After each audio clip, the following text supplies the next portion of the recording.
Pickaxe.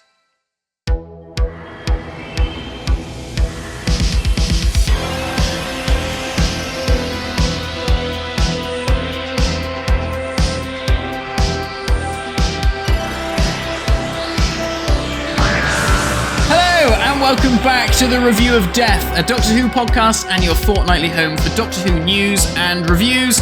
I'm Matthew Toffolo. I'm joined, as always, by my good friend, Billy Garratt-John. How are you doing, Billy? I'm all right, thank you, mate. I'm doing very well.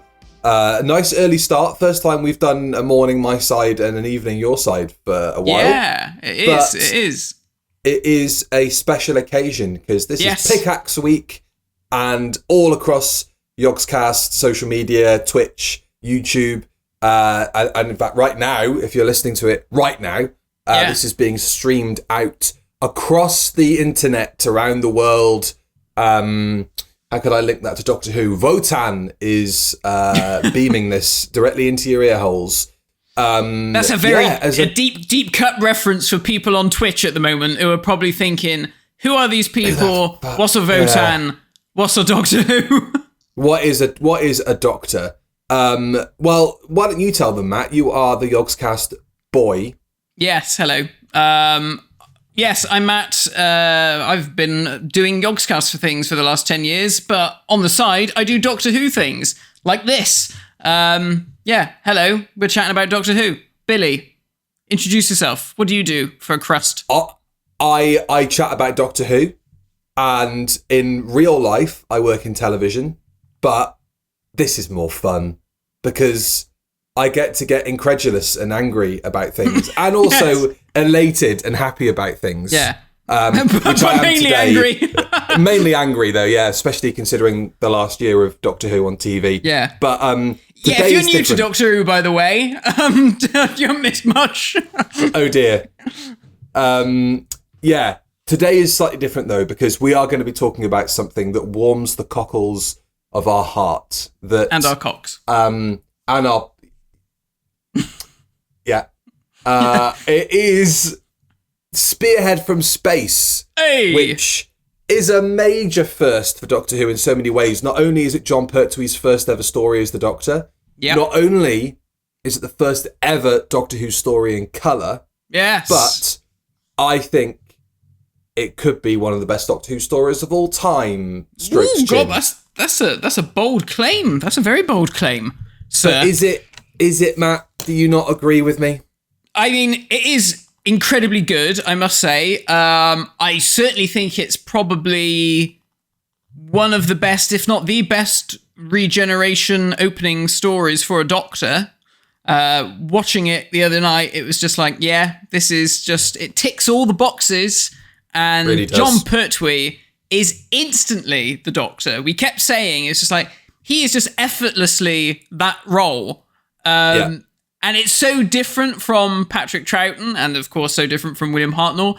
But immediately you're just like, this guy gets it. He knows exactly what he wants to do with the part. Because sometimes you find with actors, when they start the role, they're a bit like, I could do a bit of this or maybe do a bit of that. And they maybe take a season to settle. Like Sylvester McCoy, for instance, off the top of my head, his Doctor's far more Chaplin-esque to begin with, and then he settles into it in his second season with the manipulative stuff. But Pertwee, he's just like, I know what I'm doing. I'll do a little bit of comedy, funny stuff at the start because, the situation allows for that. And that's what he was. That was what he was known for. And exactly. And I guess that's what people kind of expected from him as an actor taking on the part. And then he's just like, right, okay, let's get down to business. I'll be serious when I need to be, but still have that twinkly Pertwee charm, which I think I don't want to say he loses it as he goes on, but I think this one, that sort of twinkly Pertwee charm is dialed up to 10.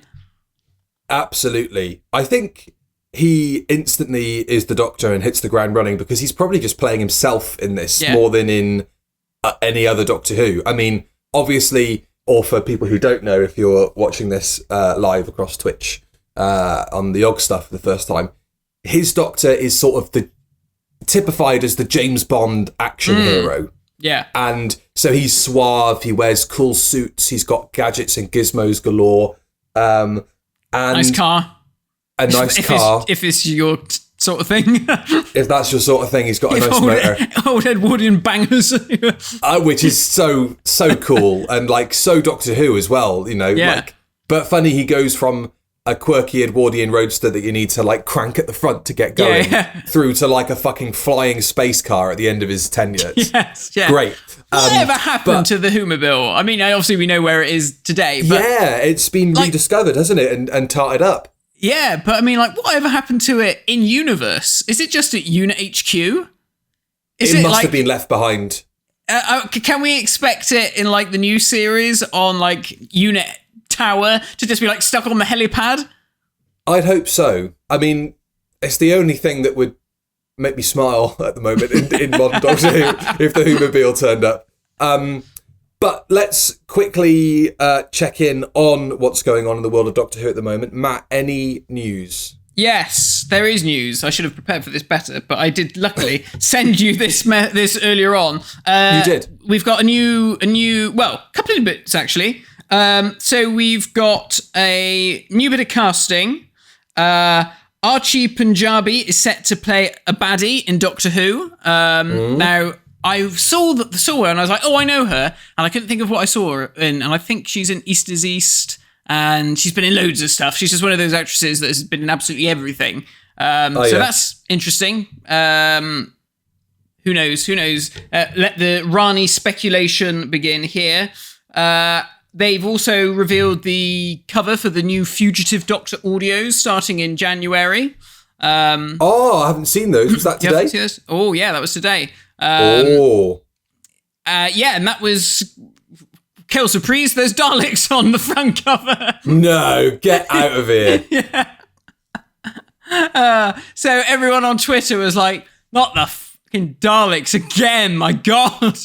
But apparently, Big Finish had a Zoom call with Chris Chibnall when they were devising this series. And they sort of said, look, and I think the conversation probably went a bit like this. Hello, Chris, nice to meet you.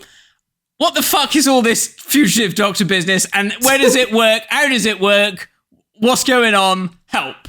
And apparently he gave his 2 penny worth. And there we go. So he said, put the Daleks in it. If the TARDIS can be a police box with her, she can meet the Daleks. Who gives a shit? Continuity be damned. Interesting. Yeah. Interesting. That'll be really interesting to see how they work that through. Although it'll probably be typical Big Finish of... they have the adventure and then everybody gets their mind wiped off screen and forgets that it happened, which is a massive shame. 2025 is shaping up to be a pretty good year for Big Finish for me, because I haven't invested in any Big Finish short of stuff that we've done for the podcast over on Patreon. We have a Patreon, by the way. We do. And we were doing the 60th anniversary audio dramas that Big Finish released over there, which were shies. Yeah, just for our sins. Oh my God. And we've got another one to go before the end of this year because the coda is being released a year later for some reason. Yeah. But I reckon there must have been... it ties into the Fugitive Doctor box set. Yeah. I wouldn't be surprised if there was some weird thing with the BBC where they were like, no, you can use her, but you can't use her until this date. Yeah, probably you can't use her until after Shooty's on screen. And then that may be delayed. I mean, almost certainly delayed the box set for the Fugitive Doctor and probably the Master one, because the Master one's gone quiet as well. Yeah. The Sacha Dhawan Master one. But next year as well, obviously, we've got the Jodie Whittaker 13th Doctor audio dramas, which are starting up, which I'm next year? very much I thought it was this looking year. forward to. I think it starts next March, maybe. Oh, okay. April, all right. March, I think. Okay. But yeah, so I'm really looking forward to that, and I will be listening to them because I like the 13th Doctor. I like the Fugitive Doctor. And yeah, I want them to make more of them if they're good. So let's keep our fingers crossed that they are not shies. Yeah. Speaking of Big Finish, there was a big event, wasn't there, on the weekend? There was, and it looked amazing, and I cursed the fact that I moved the other side of the world. Yeah. I cursed the fact that I couldn't be asked to go to London and pay all the money. We've spoken about this before. It's like going to, maybe because we're insular weirdos, but going to an event full of Doctor Who fans, especially where you have to sit next to them. No, especially where you have to sit in like an auditorium or like a room, and like I don't think I could bring myself to go to the proms. I certainly couldn't have gone to any of the movie screenings of like, you know, Deep Breath or the Day of the Doctor or whatever. But looking at what they set up there, because of the smell. Yeah, you have to go in there with a fucking radioactive suit on. All in jest, everybody. Yes, don't worry. only joking. We love you, Doctor Who fans. We are one and the same. But speaking that of event, yeah. Speaking of Doctor Who fans, I discovered the other day, because my partner's brother is now at Bristol University. There is a Doctor Who society at Bristol University. Of course there is. So, of course there is. You know, we went to Oxford. If you're at Bristol Uni and you're part of the Doctor Who society and you're watching this, get in touch. Only Absolutely. up the road. And if you are at City of Bristol College and you're part of their Doctor Who society, then, you know, get your head down and keep working. But yeah, the event that Big Finish put on, the Stuff of Legend, wasn't it? Alexander McQueen is the master. Yeah. Nicholas Briggs writing the theme tune, singing the theme tune. He had a new tissue compression eliminator that I saw. Oh God, I forgot the name. Little Shop Props created. Cool. Very cool. Very nice. It looked very nice. A really snazzy update to the old black dildo of the old black dildo prop. He brought in from home. Fuck off. That's why it opens. Right. Yeah. But I don't know why there's a torch on it though. Well, you got to check. You know. What's going on up there? I'm not going to finish that. The other thing, which made me laugh straight away, of course, everybody else dressed in civvies. Yeah. And fucking Paul McGann comes out in his Night of the Doctor costume. I've not paid 700 quid for this bloody costume not to wear the damn thing. Do you know how much these fucking boots were to buy back from the BBC? Well, we just heard how much Jonathan's that was. That was 400 bloody quid. So tell the people, Matt. So my mad brother, for those of you who don't know, I've got a mad brother, and he's obsessed with Sylvester McCoy, the Seventh Doctor, and he just bought an identical hat to the one that he wore in the programme. Not one that he actually wore in the programme, just the same brand and the same vintage for 400 quid. But he has got a handkerchief that was used in the programme. He does. Two handkerchiefs. So. Two? Where did that happen? He's always had two. Go on, you've touched them both. I have touched them both. That's true, actually. Sorry, I can't tell one handkerchief from another. Shoot me. Dear. Dear, don't say that. But yeah, the event looked really good that Big Finish put on. I really hope they do more of those. Yeah, it looked cool. It would be great to see them put on more events. Because I think, you know, for all that we bash modern Doctor Who, not so much the Whoniverse specifically, which is this whole, you know, Marvel Universe thing that they've set up. Yeah. Tying in classic Who, ancillary Who, all the different things on BBC iPlayer. For all that we bash that, I think that these live events are a great addition to that canon. I really hope that it was professionally filmed. I don't think it was. But apparently there were people there filming stuff. And there were apparently signs up saying, if you don't want to be filmed, I'd love. Okay. Fine. If you don't want to be filmed, don't worry. We're not pointing the camera at you anyway. Yeah, we're not here for you. Oddly enough, Doctor Who fans, even though that's the presiding logic of Doctor Who fans. Yeah. Anyway, it looked fantastic. So I hope they do more, and I hope they bring them to the other side of the planet where you can't sell a ticket for a Doctor Who event for love nor money. But you know, God bless them. Right. Anything else before we jump into the plastic fantastic? Don't think so. I don't think so. Sonic Screwdriver goes on sale 24th of September, I think. Yeah. Anything else, Matt? Anything else go on sale soon? Don't know. Hopefully some dollies. Some dollies might come out at some point, but who knows? We'll have to see. B&M's figures might even be out by that point as well. So start hunting down your B&Ms. Maybe recording this podcast, an episode all about the dangers of plastic coming to life and killing you with handguns, might be enough to drive up plastic prices, so they think, right, let's cash in and make some more action figures right now. It's Spearhead from space. Now, I mentioned before, this is a big first for a lot of things. Yeah. I made a list of firsts that I took note of. You might have a few more. Okay.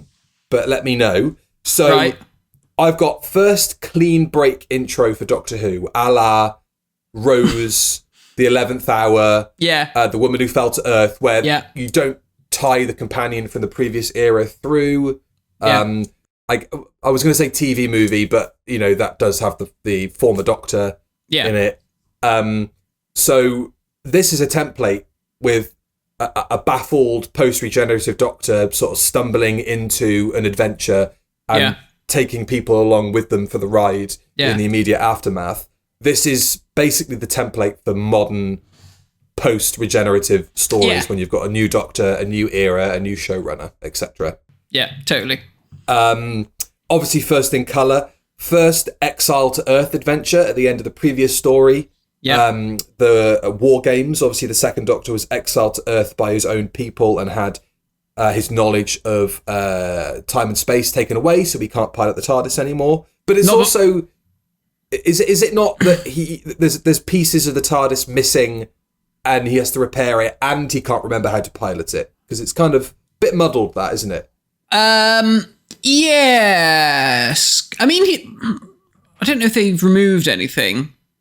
No, I'm thinking of Claws of Axos, where the dematerialization circuit, But obviously he goes into the TARDIS at one point to try and scarper halfway through the story, which is so doctorish, and then rather sheepishly has to come out and apologise for trying to get out of Dodge. I love all that. He's like such a recalcitrant schoolboy, just like, I know, like really sulky, like on the naughty step, isn't he? It's really well shot, that whole thing. It's like, so good. His performance and like the way that they shoot it with the camera, so it's like over the Brig's shoulder, like towering over him. He just looks like a little boy who's been told off. It's brilliant. It's fantastic. First mention of the Doctor having two hearts. Yes, which is absolutely massive, obviously. This is obviously, you know, we're going to dig into Doctor Who lore here a bit more. This will mean nothing to people who have just joined us on Twitch and YouTube for the first time. This is the first story that iconic Doctor Who director Peter Grimwade ever worked on, although he's uncredited. Okay, interesting. And this is the last story that director Derek Martinus worked on. Ooh, interesting. I saw a quote from Nicholas Courtney saying he seemed quite detached when they were shooting it, and like he was sort of done doing Doctor Who anymore and was fed up making this bloody kids show. Interesting. Did he direct it, Derek Martinus? I thought Derek Sherwin directed this one. No, Derek Sherwin was was his last credit as producer, wasn't it? Yeah, I thought he directed it, but maybe I must be going mad. I thought he went... Maybe. Well, I don't know. Maybe I'm going insane. But Derek Sherwin was the sort of instigator behind the whole let's exile the Doctor to Earth. Yes. And I guess make it a bit edgier, because it does feel like it's lost a bit of the, oh, Jamie, my knickers have fallen down kind of giggly childishness of the Pat Troughton era. It has sort of lost that CBBC, I guess you'd call it now, element. And not only because it's shot on film, but it looks like a fucking, ITN, or not ITN, ITC fucking drama from the time. Yeah, I know. It's mad, isn't it? I mean, I guess the thing we got to remember is, like, at this point, Doctor Who was almost cancelled. And basically, if it didn't work this time, that was it. It was dead in the water. Quite amazing, really, that Jon took it on, because you sort of think, like, oh, dear, this is a show that could end at any moment. You know, maybe I don't want to be involved in that. But I wonder how much of that was being translated to him. Maybe not. I think it was probably a bad idea to let your leading man know you've just joined a programme that is likely to get cancelled in the next 16 weeks. So, get your agent on standby to look for other things if you don't mind.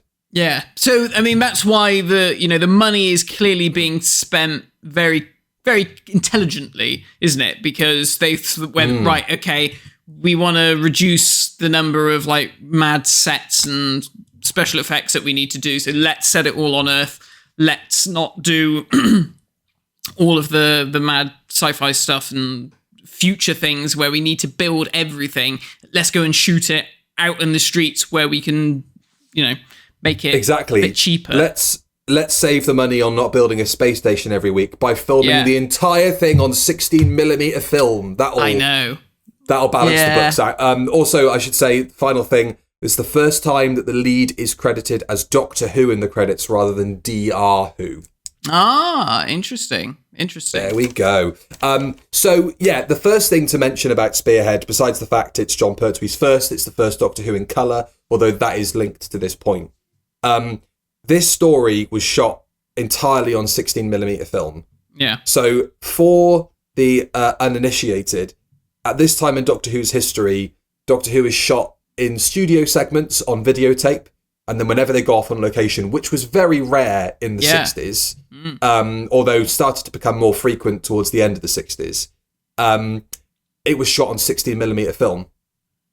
So you get that real kind of clash of textures, and if you're not used to watching old television, it can be really weird because it's almost like going from shooting on videotape to 4K, Red Epic. But it's weird though. Like I remember, like as a kid, like my parents wouldn't have noticed. No, that. It's funny, isn't it? No, But I always remember watching it as a kid, being like, "Wonder why the picture changes," and then subsequently discovering all of this technical stuff. I'd be like, "Oh, okay."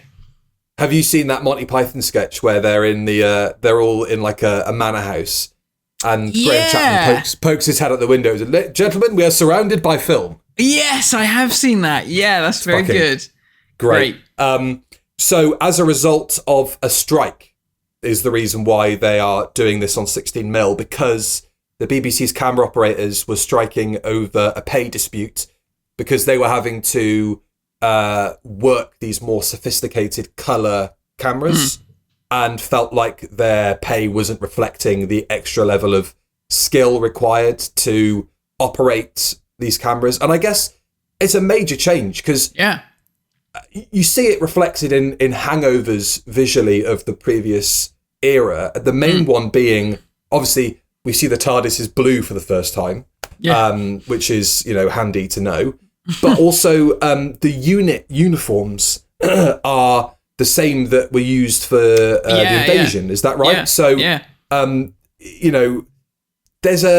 It's weird. There are moments of real pops of colour and real pops of like, whoa, this really is, But then, sadly, because they seem to have shot most of the interior stuff in a fucking underground car park, because the sound is so shit, the colour and the life sort of drains out of like the unit laboratory scenes, anything in the Briggs office, stuff like that.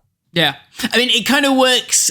That sort of stuff works in the factory sequences because it feels dirty and dungy and sort of menacing. But yeah, when you go to the lab, it does sort of feel a bit bland. But I mean, all of the stuff in the hospital feels great. And like when they're outside, it's all lovely. Yes. It's just such a shame that they didn't watch this back and go, you know what? This looks really frigging good. Why don't we just do this all the time? And then it's a shame that then after this story, you're straight back into the studio again for Silurians. And it feels dated. Suddenly that like wow factor that this story has, it's like someone's popped the balloon and it's sort of gone, and you're like, I wanted to ask you about that actually. So we mentioned before, or I said, I think this is one of the best Doctor Who stories of all time. As you said, certainly one of the best regeneration stories, or the best regeneration story of all time. Do you think that this story has the goodwill that it has and the well-earned reputation that it has because it's shot on film, because it feels so different?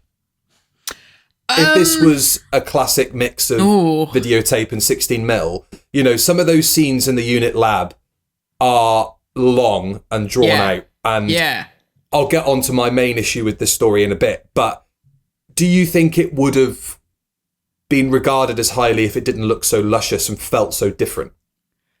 No, I'm not sure. I mean, I think the thing is, like, the key scenes that are shot, obviously the whole thing is shot on film, but I think the key scenes that we remember from this story would have always been shot on film. So, like, the Auton massacre, which is amazing, that would have been shot on film. and the big battle at the end, that would have still been shot on film. So maybe, but I do think that we would have lost something in terms of like those units lab scenes where there's some interesting camera angles there that I don't think you would necessarily be able to achieve in studio. And I think that maybe then it would have just felt a bit more flat. So maybe that's an interesting point you've made there. Because there's a couple of moments, besides the fact that it's shot on colour, or shot in colour on 16mm, there are a few moments where, it's clear that has forced a creative decision in terms of the way that they shoot stuff. So there's lots of very long takes in sort of one shot because you can't cut to multiple camera angles, obviously. Yeah.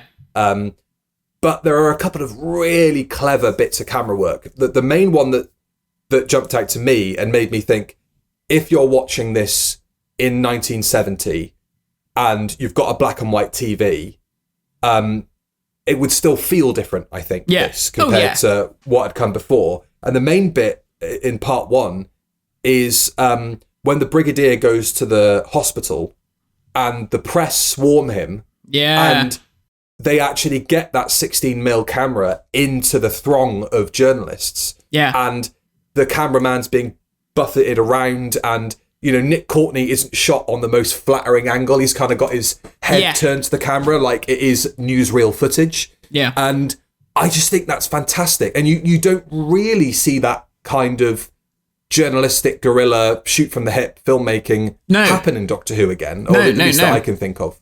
No, not at all. Not at all. And we literally said the same thing when we watched it the other night. We were like, oh, yeah, it feels very dynamic and very fresh and new. And like you said, it's never really done again. Probably in the new series more, but certainly not in classic Doctor Who, I don't think. But I think what this story does so well, and I think it's probably to the detriment to the rest of the season, is that it makes it feel so much like contemporary Earth. And I think stuff like that, just those little things, make it feel like, okay, this is actually happening. Like you said, it's almost like a documentary. And, this isn't obviously the first time that Doctor Who has done a contemporary Earth story. Just completely destroyed. What happened? It's the Autons, they're attacking. Uh-oh. Just put my lights down. It's all right. That's plastic coming to life there. It is. It's it's not the first time that Doctor Who has done a contemporary Earth story, because we'd had stuff like Evil of the Daleks with Pat Troughton, and of course we had the Invasion, which was really the sort of proper introduction of UNIT for Doctor Who, and those stories never quite feel as of the time or of the moment, I don't think, as this one does. And I'm not sure what it is. And I think it is probably just because of the studio stuff. It kind of gives it that artifice. Like, okay, I know that I'm watching a TV program. And I think just having everything being shot on location and on film just gives it that little touch of reality, like you said, like the ITC stuff was doing on ITV. It just makes it feel that little bit more grounded. It's great. It's really great. It is superb. So I guess we can work through the story from this point. Now we've set it up nicely like that. So the TARDIS lands on Earth in the wake of a meteor shower.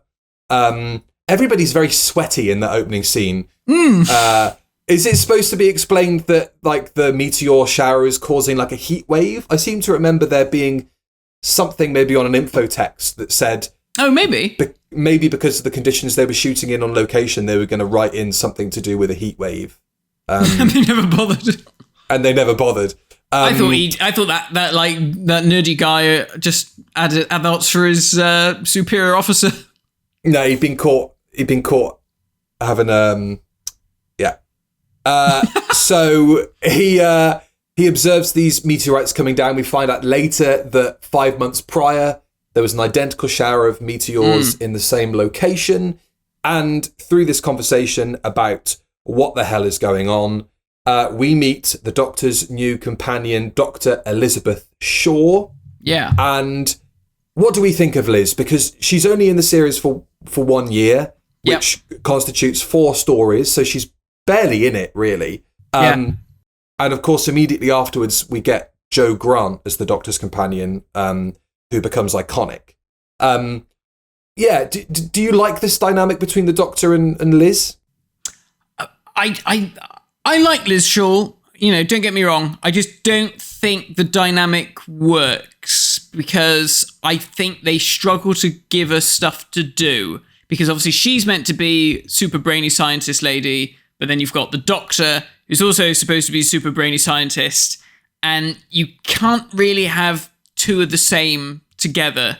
So a lot of the time, in this story and then in subsequent stories, a lot of it is Liz being like, right, well, while you go and do all the action stuff, Doctor, I'm going to go to the lab and move some test tubes around. I don't know. Except for like Ambassadors of Death, where she's running around getting chased about, which we reviewed earlier in the year, if you want to go back through our back catalogue. Yeah, I mean, I like Liz. I like Liz in this story in particular. I think in this one, she's got a real edge to her, where she's almost on the brink of hysterics at any given moment because she finds the whole thing so absurd. And I think Garratt-John does it so well. There's that whole sequence when she and the Doctor are having the chat and he sort of says about, oh, well, I've got this piece of equipment in the TARDIS, if you can get me the key. And throughout the whole thing, she just looks like she's ready to just burst out laughing at this whole idea of like, yeah, all right, okay, you've had your fun chatting about traveling in time and space in a police box, pull the other one. Yeah, she does it so well. She's such a good actress. It's a shame, really, that we didn't get to see more of her and they weren't able to do something else with her character because she's so good. And specifically with regards to that scene where the Doctor's saying, I've got equipment in the TARDIS that could work and it's bigger on I've got a whole laboratory in there, my dear, and that whole thing. Is you never get a scene with Liz in the TARDIS. No. Obviously, this is a period in time where the Doctor has somehow managed to get the TARDIS console out of those fucking doors. Yeah. And the console is just sort of like, it's kind of used as like a source of energy they can tap into, isn't it? It's like a generator. The Doctor doesn't use it to travel anywhere because of his exile and the fact that he can't go anywhere. So it is a shame, I think, that... And I think, companions need to have that checklist of... Yeah. Right, have you had a cliffhanger where you scream? I know that's very, old-fashioned, but have you had your scene in the TARDIS? Have you been given the TARDIS key? Yeah. All these things that we now expect Doctor Who companions to experience as like a checklist of, right, now you're a card-carrying companion. Yeah. Liz doesn't really get any of those things. And no.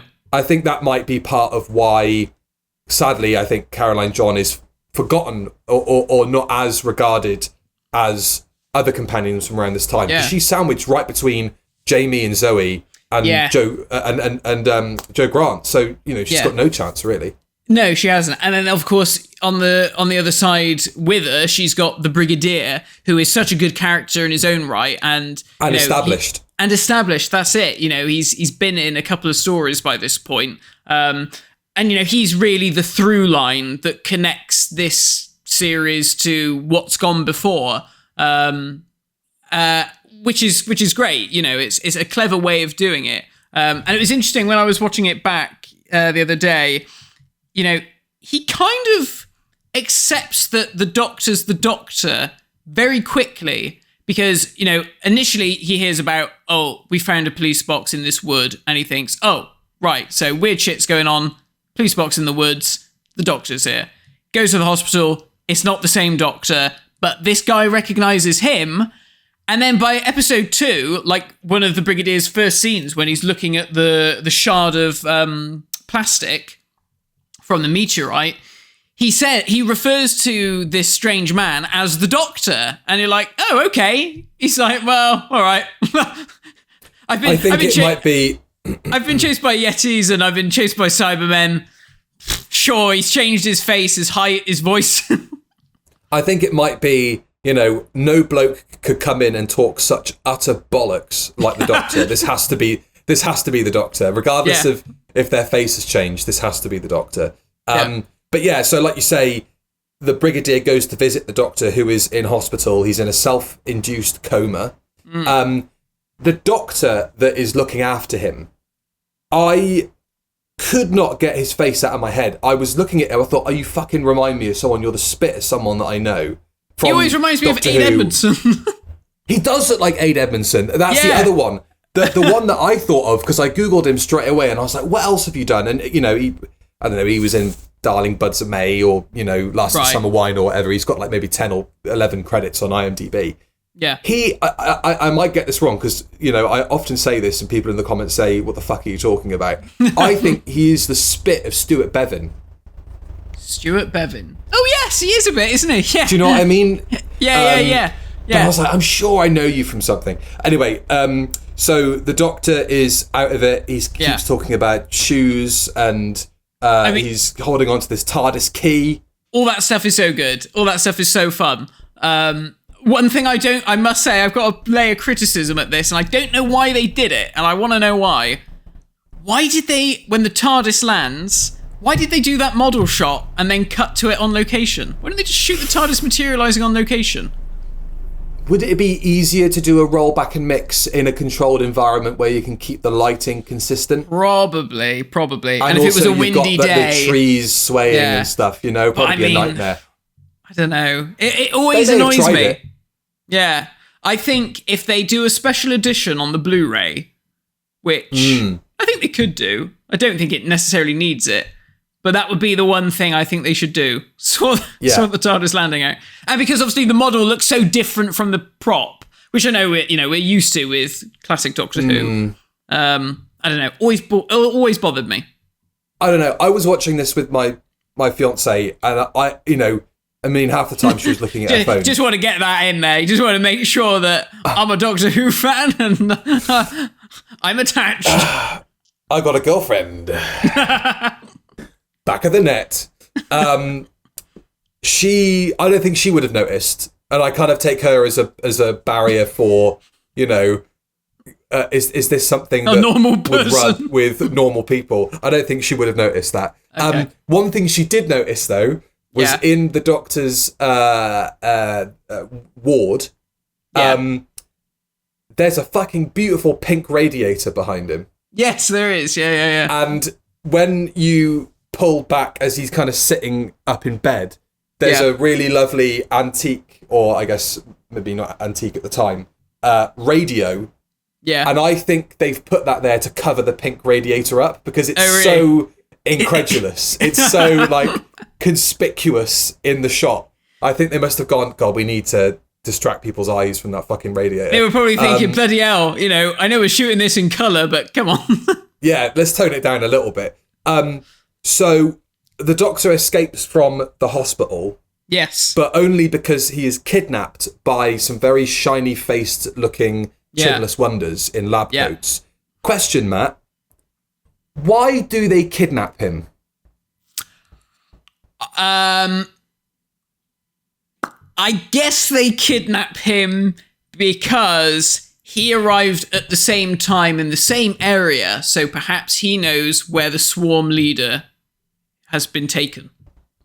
This is my main problem with this story, which is, and again, and he's an alien, and I think doesn't Channing know by this point? Hasn't he been listening in? So, well, Channing's been at the hospital. Channing is the kind of emissary for the Autons on Earth, pulling all the strings and hypnotizing people and getting superb. Their plans. Such a good actor. He does it so good. Well. Really, I've got really his good. name. His name is Hugh Burden, and he's fantastic. Really he's very good. And he's got that sort of deathly kind of pallor on his face, and he's got this kind of plasticky sheen and red eyes, and very creepy looking. He's been at the hospital the whole time and has overheard they've got this weird bloke in who the tests are looking odd and blah, blah, blah. Yeah.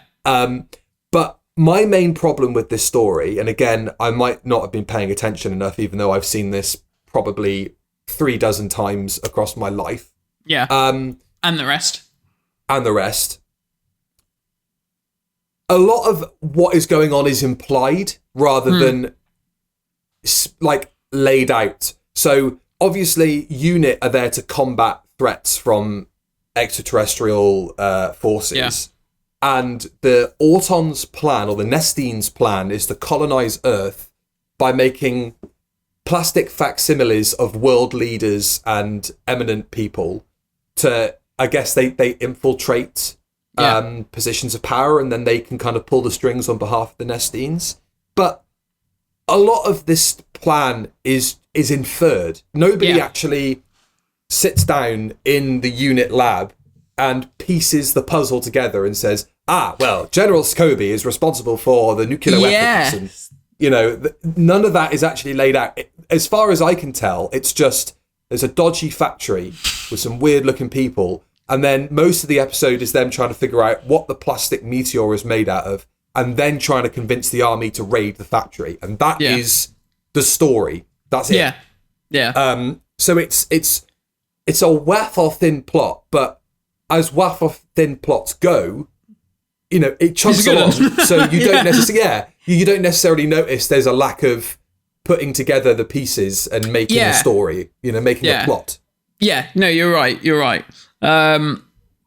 Speaking of a plot, one of my main takeaways whenever I watch this story is, do you think this was the inspiration for the TV movie? Or at least the start of the TV movie? What, in terms of the Doctor being like incapacitated and in hospital and all that kind of stuff? Yeah, and the two heart stuff and the weird blood and all this kind of stuff.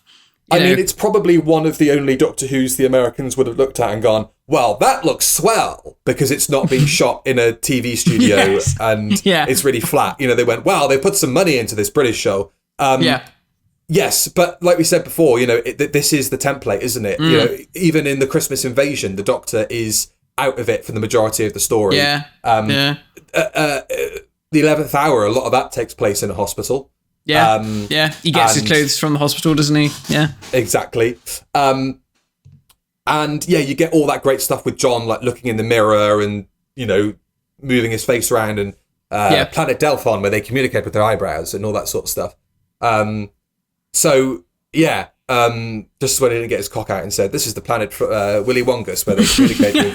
Well, he does get his lad out because he goes in the shower, doesn't he? He does get his knob out. So in this episode, there is a very famous sequence where the Doctor is spotted showering. Yeah. And we see John's old Navy tattoo. Yeah. Which is so classic, isn't it? It's so faded and it's been done so bad. It's obviously been done by some bloke in his bunk when he was on a fucking battleship, probably while it was sinking. And also, I'd never noticed before, he's wearing a gold bracelet. He's got a gold bracelet on, yeah. And Stell was wondering if that's got his allergies written onto it.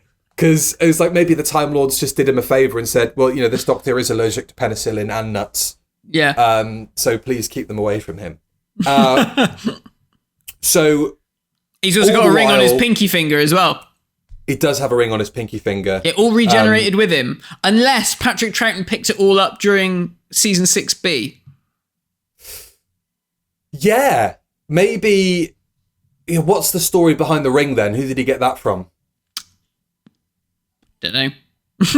Okay, I thought we were going to go somewhere there. But I like. There's that bit of fan. that fan. It's too late. It's too late in the day. My brain's gone. There's that sort of bit of. I say fan theory. I think it's in a BBC book. The tattoo is something that exiled Time Lords get given for being naughty boys and girls. So I guess the Master might have one, and the Rani. But Rani's got it as a tramp stamp. So all the while that this is happening, there is Mr. Sam Seeley, the poacher, who is one of the most intelligible men ever committed to film. I've literally put down that this is like Doctor Who's first introduction to like West Country Bumpkin. And every single time someone from the west of England appears on TV, they are as shabby, dishevelled. All right, start on buying a thunderbolt light.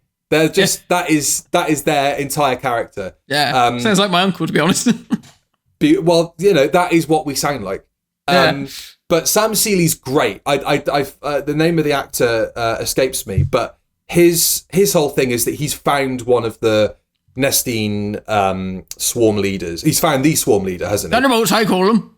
Thunderbolts, I call them. Beautiful. And he is keeping one of these thunderbolts in an old chest at his cottage. Yeah. And that whole kind of C plot rounds out with a really creepy scene, slightly ruined by the fact that Mrs. Seeley, Sam's wife, is suspicious about what he's keeping in the trunk. She opens it, shit tons of porn mags, dragon dildo, and there's this thunderbolt glowing in there as well. Yeah. And all the while she's checking this thing out, dirty old chest in my house. I love it. It's so true to life. I was like, I can hear my auntie saying stuff like that. It's uncanny. Fair play to Robert Holmes. He got it in one. Shut up, woman. Oh, I love that as well. That is so brilliant. That so out of order. Get me some grubber, woman. I'm hungry. Now I can understand why they are so. They're at each other's throats all the time. It must be stressful living with somebody doing dog impressions all day, because there's a bit where Mrs. Seeley is checking out the trunk, and there's clearly a bloke barking, a member of production playing a dog off screen, and does the whole as the dog is murdered by the rampaging Auton, which has come into her little cottage. I think the Autons are one of the best Doctor Who villains of all time. They still creep me the fuck out. Yeah, they're so good. I mean, we've got our one on the desk behind me. And I was saying the other day, I was like, we got the boiler suit, we got the scarf, we got the hand. We should just buy a mannequin and stick that up in the house. So watch this space. It'll happen one day. Fucking terrify the shit out of us. I couldn't do that. I could just about handle a Cyberman in the corner of the room and a Dalek. I don't think I could do an Auton, because in theory, it could fucking jump off the podium and start walking around. It could, yeah. I'm literally cosplaying the mannequin, which is already the monster. Exactly. They're superb. They're such a simple idea. I mean, I love that someone just went, mannequins, they're fucking creepy, aren't they? Imagine if they started coming to life killing people. It's just a superb idea. And I mean, they obviously knew they were in with such a winner here that at the end of the story, it's like, oh, well, they'll probably come back, I don't see a year later. Yeah, so I don't see any reason why these buggers wouldn't come back, according to Doctor Who. Then they're back. Really, really great. I mean, just very simple, but very well executed. It's such an easy thing to do. It's so easy to get things wrong with monsters and, make costumes that are so overcomplicated and then they don't work and then it feels like a man in a rubber suit. And whereas this is literally just a man in a boiler suit with a rubber mask on, it just works. The simplicity of it is so good. And they're shot so well and all of that. It's just brilliant. They're imposing. Yeah. They take bullets and just sort of chew through them. Their gun hand is iconic. The sound design, which is actually one of my criticisms, I think, really, is the sound design for the Nestine stuff is so good. But there's so little music in this story, compared to Doctor Who to Come, which is just full of electronic and weird shit. There's like 5 tracks they've commissioned and they recycle them through the entire story. It's like, we'll have the jaunty Benny Hill fucking wheelchair chase scene music. And which has got episode 1 has got one of the best cliffhangers to Doctor Who with one of the best lines. Who told you to fire, you stupid? And then it cuts. Who told you to fire, you stupid cunt? Yeah, it's brilliant. That's what New Doctor Who's missing. It's missing West Country bloody inbred loonies. You fucking Norbert, what are you doing? Oh my God. Doctor Who comes to Turbo Island. It needs to happen. So yeah, that was the thing that I wasn't that mad on. Is there's like 3 bits of music they just keep replaying constantly, but what they do have works really well. Yeah, I gotta say, I like Dudley's score for this, and it's very different. It's not, like you said, it's not a traditional Dudley Simpson score, particularly compared to what comes later, which is like what we know Dudley for, and even actually the Patrick Troughton stuff. You know, it's all that synthy stuff, but this is far more percussive. And only electronic kind of when it needs to be, like in the Auton factory and all that stuff. But it's good. And I think that's another thing that makes it feel different and makes it, again, feel like something that's from the other channel, you know? It's that it doesn't have that same sort of radiophonic feel like other stories of that era. It could be like The Professionals or The Sweeney or something like that, but it does feel like that, and it does feel like they're desperately trying to get away from what had come before, which, you know, often works in Doctor Who. Often they time a change just right for the audience to kind of have their palate kind of cleanse from obviously an era of Doctor Who that was popular but had started to wane. Would have been great if they'd followed their own advice earlier this year, but never mind. Meanwhile, there's lots of threads here. So we've got the Doctor investigating the meteor, Sam Seeley ORA-ing his way through life, and then we've got the stuff happening at the factory. So Ransom, who I've written down here, is played by Derek Smee, who of course appears in Ghostwatch as Arthur Lacey. Yes, I knew I remembered him from something. Well done. Thank you. You pointed that out to me when we watched he appeared it on screen. Yeah, I was like, oh. It's Arthur Lacey. It's Derek Smee. He's really good, I think. Like, he does... Yeah. The scene after he escapes from the factory, running away from the Auton, where he's being fed tea. They're forcing tea down his throat, and he's like dribbling it everywhere because he's in such shock at what he's just seen. Is really effective, really good. Very good. The fact that he meets his end ultimately, because that Auton will not stop coming after him, and nobody quite believes that there's they believe something's going on in the factory, but it's not until Unit get there that they see the Autons and obviously have the firefight with them. Unit are fucking useless because absolutely useless. They're literally stood on guard around the front of the tent. Meanwhile, around the back of a tent, Autons come in and fired both barrels into this bloke. And none of them go, oh. Do you hear that? Do you hear that? Because it's not like it's a quiet sound. It's like a bloody tank going off.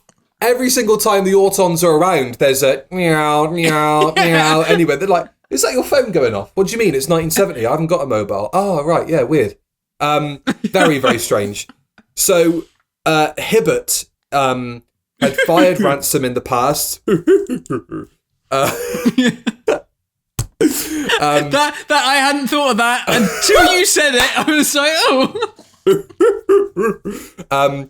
So he fired Ransom previously because new policies had come in. The new policy being we're going to invade the Earth with plastic. At the factory called Autoplastics that make dolls. All the stuff with the dolls is fucking creepy. Yeah, it's creepy, isn't it? So actually seeing how they're made and seeing all the chemicals that go into it, you're like, oh, fuck, grim. I do find the use of that library track of rock music while the dolls are being made quite odd. It's like, weird, isn't it? It's not clear that it's being played out of a radio. It's like, is this a montage? Like a fucking fuck yeah, baby dolls montage, you know? Like, what is going on? It is odd. It is odd. It does feel like you're watching some like panorama sort of, like you said, like a montage or something. Like, wait, what's happened? I switched over. They probably filed that footage under Doll Factory if we ever need to use it again for the news. Yeah. This is where we kind of find out that Hibbert who is in charge of the factory, has been mind-bothered, to quote a wheezing, groaning sound, by Channing. Yeah. And he plays a sympathetic ally quite well, I think. You know, somebody who really doesn't want to be in that situation, but can't help it because he's being hypnotized. He does a good job of that, I think. He's really good. I mean, playing Hibbert. John Woodnutt is a great actor. Obviously, he comes back playing the Duke of Forgill in Terror of the Zygons, and he's also in Keeper of Traken. Yeah, great actor. But like you said, he does it well. That feeling that he's always sort of kind of struggling to break away, but just can't quite manage it. And I love those scenes when Channing is again, how it's shot is really cool. That sort of weird distorted lens, almost like the camera's in the screen that they're looking at. When he's doing the whole recall thing, and Hibbert looks at him with he's so frightened of him, this guy's off his fucking tits. He does it so well. It's really, really well done. And they have enlisted General Scobie. Yeah. Who they're going to make he's very happy because he's going to have a wax model made of him and put up at Madame Two Swords. Then they go to the actual Madame Two Swords. That is the real Madame Two Swords. Sadly, the Shooty Gatwa model had been moved that day, so we don't see it on camera. And the Jodie Whittaker one, and the Tom Baker one. And the Jodie Whittaker, which is probably on a heap somewhere. And the Megalos we have all of the Megalos Tom. Oh. Would you like that in the corner of your room? Why not? Everything else. Don't stand near him, he'll prick you. So all of these world leaders are there. And again, this sort of adds to my slight confusion about what the fuck the plan is. Because obviously there are some world leaders there that are recognisable. I'm sure it's maybe no, this is the wrong era. But there's a British politician there that I kind of recognise with the moustache and Mahatma Gandhi's there, and all I can ever think of is Red Dwarf on Waxworld. I thought Gandhi was going to come to life and start blasting people to death. Yeah. Do you think that Doug Naylor and Rob Grant had just watched this Doctor Who and was like, you know what would have been hilarious is if Mahatma Gandhi came to life and started blowing holes out of people. I wouldn't put it past them because they were big sci-fi nuts. I mean, they seem to not reference or particularly like Doctor Who because all of their references seem to come from, literary science fiction and Star Trek and all that sort of stuff. But you never know. So the Doctor figures out that the Scobie in Madame Two Swords is the real Scobie.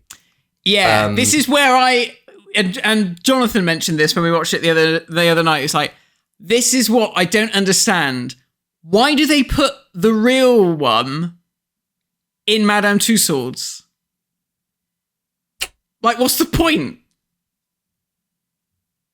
Don't know. Just don't get it. I just don't get it. Why don't they just replicate him? He doesn't need to be in there. They just say, he's not finished yet. We've not been able to put him on display. And there's a scene later where Hibbert and Channing go to Madame Two Swords and the Doctor and Liz are hiding in there. Yeah. And Stell was they're going to cut to a shot of someone's shoes behind the curtain and they're going to be well, you're obviously hiding, Yeah. The Channing can sense that there's an alien presence there. And Hibbert goes, oh, well, it's probably Scobie because the real life Scobie is there. And the inference there is that is the only human in the building. But then later on, when the Doctor blasts the facsimile Scobie at the factory, which somehow then wakes up everybody and solves everything. Yeah. All of the other people come to life in Madame Two Swords. So he wasn't the only human in there. Yeah. I don't know. I don't know. That bit always feels like it's a bit of a model. It feels like there was a thought of like, well, if you're going to do facsimiles of human beings and waxworks or, plastic dummies coming to life, you kind of want that to happen as well. And it's almost like it's a plot line that probably doesn't need to be there. But they probably thought, well, we're able to film there. I also really like the fact that you get to see that guy turn the lights off behind the curtain. Yeah. And I often think, wonder if any kids saw that and were like, I'm going to Madame Tussauds next week, I'm going to turn the bloody lights off in that place. I hope they did. And the Nestines, like I said, the plan is that they're going to colonize Earth, and because they've colonized other worlds for 100 million years or something. Yeah. And it's never 8 weeks, is it? No, it's never. Yeah, we've been doing this for about a fortnight and quite fancy this place next. Yeah. Then we have one of the most iconic moments in Doctor Who, which is obviously the Auton massacre. And again, they kind of mentioned that this is happening all over the world. These shopping attacks. I would like to have seen that. I would like to. I don't know how we're gonna how that would be rendered necessarily, but maybe I don't know. You could dress one of the Autons up in like a kind of, like a wide collared shirt and slacks or something, and say, "Oh yeah, they're in the States," like a bad toupee, and just blasting fat people on the street, outside of McDonald's. That would have worked. And it's a shame that we don't get the money shot of the windows smashing and the Autons actually breaking through the glass of the shop front. And it seemed like that was something that they lamented not getting. So Russell made it when he came to do Rose that they were going to get the shot of smashing out of the storefronts. And, that's also a fantastic scene, that as well in Rose. But it's funny, isn't it? Like, you, as a kid, I'd never sort of noticed that until it was pointed out years later. I'd never really, you always just think, oh yeah, you see him smash through the window.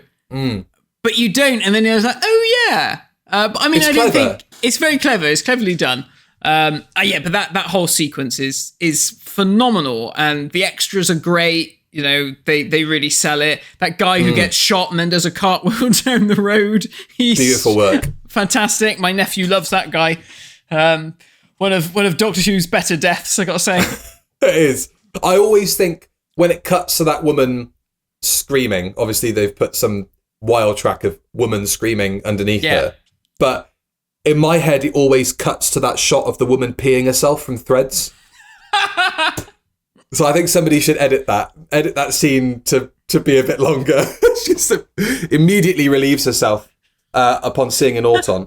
And so the Doctor and Unit go to the factory. The Doctor uses a fucking firecracker to blast open the door. It's like one of those bangers of cap dust you used to throw on the ground. Yeah. It's a pretty piddly explosion. And he looks so pleased with himself, doesn't he? He does. He's like, in you go. Yeah. I do lament that Auton versus Unit scene isn't shot as well as I think it could have been, because you don't really get a sense of like geography in it. I don't know if it's because if it was shot in black and white, it would be harder to identify that they're using the same locations, like from different angles. Well, I mean, it was already shot in black and white because this is the same factory as Tobias Vaughn's factory from The Invasion. It is, isn't it? Yeah. Very nice. It's the same fucking doors, it's the same set of stairs. Brilliant.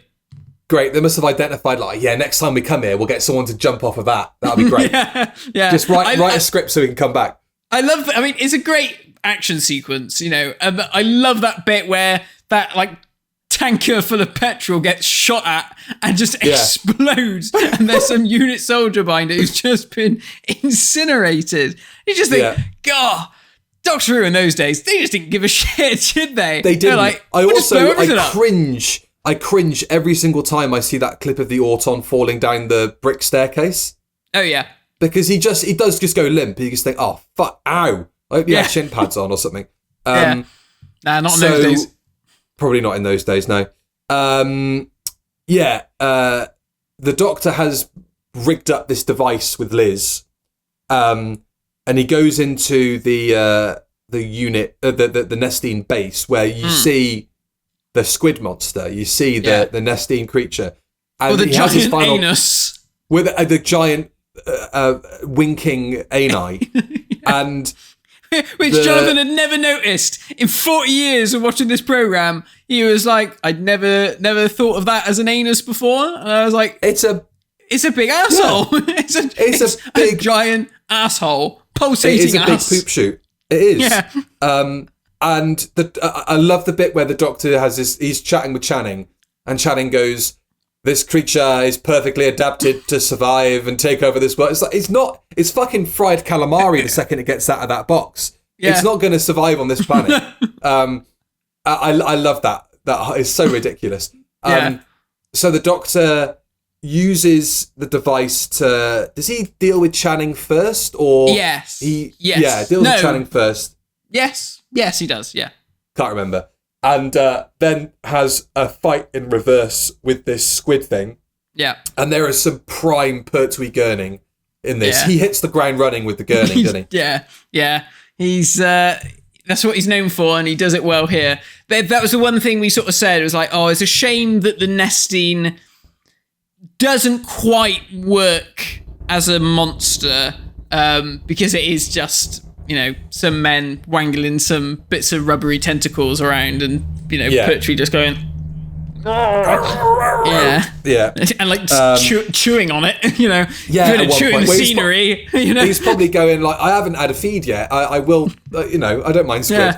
And Liz has got the gadget, which it's not working, but as soon as she unplugs it, then plugs it back in again, it does start working.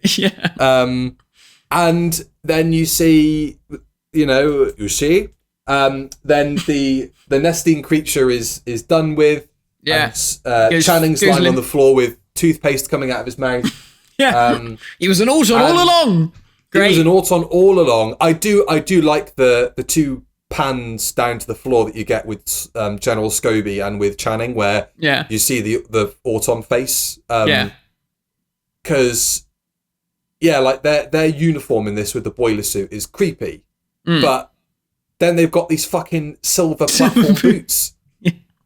They're very chic. It's like, it's a sci-fi show, isn't it, this? Silver boots. Yeah, silver boots. Also, there's a couple of moments where, specifically in the forest, they've obviously asked the Auton actor to trudge through some stinging nettles. And he's holding his hands up like that. It's fucking Auton mincing through the woods. And there's a couple of bits where, and two scenes in particular that are really nice, where you pan down the lineup of shop window dummies in the factory, and you don't know which one of them's going to move, and then suddenly one of them steps off. But they've done a good job asking him to kind of splay his hands out like a model. Yeah. Can you just do a camp hand, please? Let's do a camp hand here, and that works really well. That's a great sequence. That is a great cliffhanger. When it steps off the podium Ransom's from the lineup on his own. Yeah, that's really good. There are all the cliffhangers in this are really good. Yes.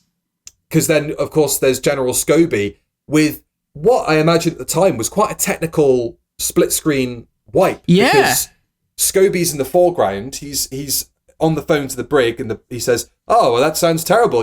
Thoroughly nice chaps at the plastic factory, but if you think something dodgy is going on there, I'll give you all the resources you need. I'll come and see you now." And you think, great, we're going to raid the factory, and then somebody knocks at the door. And he opens the door, and it's himself there. Yeah. Is it himself or is it himself? It's yourself. It's myself there. And he comes in and menaces him, and that's the cliffhanger to part 3, which is also really good. Yeah. But then it all wraps up, and the Doctor is back at the unit lab. Cup of tea in hand. Cup of tea in hand. Well, of course, you've got to come down from it somehow. The Doctor's not going to say, Brig, have you got some doobies lying around? I'm rather stressed. And he discusses terms to stay on with units. Yeah. My dear chap, I don't want money. I can't imagine that he would have been paid an awful lot. It's a civil service job, you know? And again, it's lovely the way he's just sort of throw away. I don't need any of that nonsense. I don't need any of that money stuff. But I would like that car that I nicked. Yeah. And also, can I keep this dead guy's clothes? Because the doctor, when he has his shower, he goes into a room at the hospital And there's obviously a Dracula impersonator that's in there to had his gallbladder removed or something. And so he nicks his fucking Dracula cloak and frilly shirt. And that's that. The Doctor says, "Look, I want to stick around. I want to hang out with this lovely lady here. I want that car, and I'll happily, He's living the life of Riley, isn't he? He's loving it. He's thought, fucking hell, I landed on my feet here, considering I just spent, about 2 days ago I was falling out of the sky from Gallifrey. Yeah, this is all right. And that's it. I mean, what a fucking great episode of Doctor Who. What an amazing start for Jon Pertwee. Yeah, fantastic. You couldn't have hoped for a better story, really. It's just brilliant. And I mean, the funny thing is, obviously, this is Robert Holmes's third story for Doctor Who. And his track record by this point hasn't been great. He gave us the Crotons. Yeah, he gave us the Crotons, he gave us the Space Pirates, and then suddenly he comes out with this humdinger, and they're like, wow, this guy knows how to write a Doctor Who. And the rest, as they say, is history.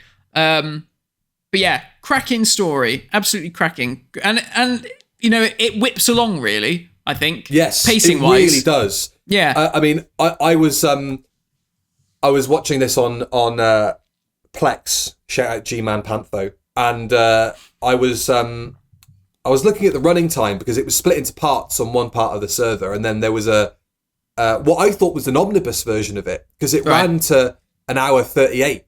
And I thought, oh fuck yeah, I'll watch a cut down version. But that was the length of the story, and it fucking rocketed by. I thought it was way longer than that. It really, really, obviously, it has the pace of old television and 70s television and classic Doctor Who. But and I think as well that the lack of a soundscape and the lack of music maybe elongates some of those scenes, especially in the unit lab. I feel like you could cut half the stuff that happens at unit out of the story, and you'd be none the wiser, and it would probably be a bit pacier. But it really is just a great intro for classic Doctor Who, I think. If you want to experience something that is of a relative pace to the rest of the shows around it, but does do a great job with its running time, then Spearhead is the one to go for, I reckon. I was going to say, I think last year when we did for Pickaxe Week, we did, didn't we? Like, where to start with Doctor Who. Yes. And I think this was on here, wasn't it? I think we did say that Spearhead from Space is one of those stories. The reason why we sort of decided to review this one today was because it was suggested as viewing by Russell T Davies, wasn't it? Ahead of Empire of Death and that other one. And I was watching it and I was thinking, well, why? What is the significance of this? And the only thing I can think of was just like Brigadier and Unit. This is where it all sort of begins, isn't it, really? That relationship, the Doctor coming in and lending a hand, which obviously we got in the season finale for the current series. But better. Much better. Yeah. In every conceivable way. Also, debut of the new title sequence and logo, and the logo becomes like the logo for Doctor Who of this period. Yeah. Obviously it changes, but they come back to it in 1996. So iconic was it? And that it was title used on a sequence lot is of merchandise. Phenomenal. That diamond title sequence, that diamond vortex, brilliant. Again, very iconic. Big Finish used it on all of the 8th Doctor CDs. Scream of the Schalke. Scream of the Schalke. Yeah, it's just one of those things. It's weird, it's strange, and it's really good. It just really fits the bill, doesn't it? Let's have a look and see what people thought on Twitter. Jack D. Evans. Hello, Jack. Quintessential viewing. Absolute best post-regen story ever made. Perfect if you've never seen Doctor Who before. This is one of the first classic stories I ever saw, and the Autons still creep me out. I got the VHS tape as an Easter present. The cover put me off my chocolate eggs, and he's very helpfully attached a nice copy of that front very cover. Good. Gotta love Classic. it. Yeah. Should have mentioned as well, this is one of the first things I ever saw of Doctor Who. I was going to say, when did you first see this? I would have, it was the Auton sequence is right at the start of Carnival of Monsters on Doctor Who Night. So this was the first thing I really remember sort of being seared onto my brain from Doctor Who. And I think I've said before, 99. I think I remember saying before, my first nightmare was like of an Auton from this story. Like I remember the earliest nightmare I remember is that. Yeah. It really had an impact on me. What about you? When would you have seen this first? I would have seen it on that VHS that we just saw then. God knows. It was like one of my first Doctor Who's, really. But I remember them repeating it post Doctor Who night when they did that little run of. I think they were going to show all of Doctor Who, but it didn't end up happening. But I remember them showing Spearhead from space and watching it on BBC Two, which was kind of a thrill, sort of seeing Doctor Who being shown on TV, even though I would have been...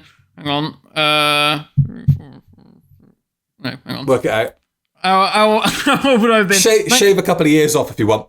Yeah, I would have probably been about 7 or something at the time. Wow. Yeah, so that was really exciting to see it on TV. And, I remember being round my friend Mike Lewis's house, and episode 3 was on the telly, and we watched it whilst we had our dinner. And the end sequence with General Scobie coming through the front door. And then I remember being round my other mate's house, Liam Bowen, shout out to him and his dad, who was a huge Doctor Who fan. I wish I was still in contact with him, because I'd be like, come round here for a cup of tea. You're going to love all this shit that we got in this house. £5 entry. £5 entry, yeah. And we watched Doctor Who and the Silurians around his house. Brilliant. Yeah, great days, eh? Great days. Great days. Jax on Twitter, it's a perfect starting point for new fans watching Classic Who, and brilliantly opens one of the strongest seasons in all its history. This sets up a strong foundation for the Doctor's exile, bringing nightmare to the normal and fear from the familiar at its most effective. Omages, one of 2 good stories in season 7. I would assume, I mean, that's wrong, but I would assume they're talking about Spearhead and Inferno, I would imagine. I guess. Silurians is fantastic, and Ambassadors is really good. Yeah. What the fuck? Lord Emperor Christian, one of the first Doctor Who stories I ever watched, and I still love it. It remains one of my favourites, still the Auton's best appearance in the show. I should also say, this tends to always be pushed as even by the BBC as first Doctor Who story to watch for the uninitiated, because they put it out on DVD with free newspapers. It's been repackaged and re-released tons of times on VHS, DVD multiple times, Blu-ray multiple times. So it's difficult to not find a copy of this out there somewhere if you do want to watch it. Last couple, James K348. Everything being on film makes it so much better. I've seen upscales that make it look like it was filmed yesterday, and the story is brilliant too. Quite violent in places. John, Nick and Caroline are instantly amazing. And finally, Brony Dan, the best that Classic Who has ever looked. I genuinely do feel that this is the true start to Doctor Who's golden age. From here till season 14 is just pure gold television. Yeah, that's it, isn't it, really? It's not wrong. Not wrong. Not wrong at all. Except for Monster of Peladon. Except for Monster of Peladon. We'll ignore a couple. I'll stick the Time Monster in there as well. I'm not too fond of that. I was going to say, that. But hey, two missteps out of however many years that's that not is. Bad. 6 or 7 years. These days, you'd be lucky if you get one good episode in a season of... You're lucky if you don't watch Doctor Who and vomit blood these days, frankly. That's just the way it is. I don't think I had any other notes. I think the only thing was finding out that the production team, when they got to the hospital, saw that shower and went, we can't not use that. It looks great. And apparently that's why it's in the story. It's just crowbarred in. Amazing. Which, if you're going to crowbar naked Jon Pertwee into anything, that's a good reason to do it, I suppose. Yeah. So that's that, Matt. That is Spearhead from Space. Thank you to everybody who has stuck with us watching this live or as live on Twitch and YouTube. Thanks, Yogscast, for hosting us. Thank you very much.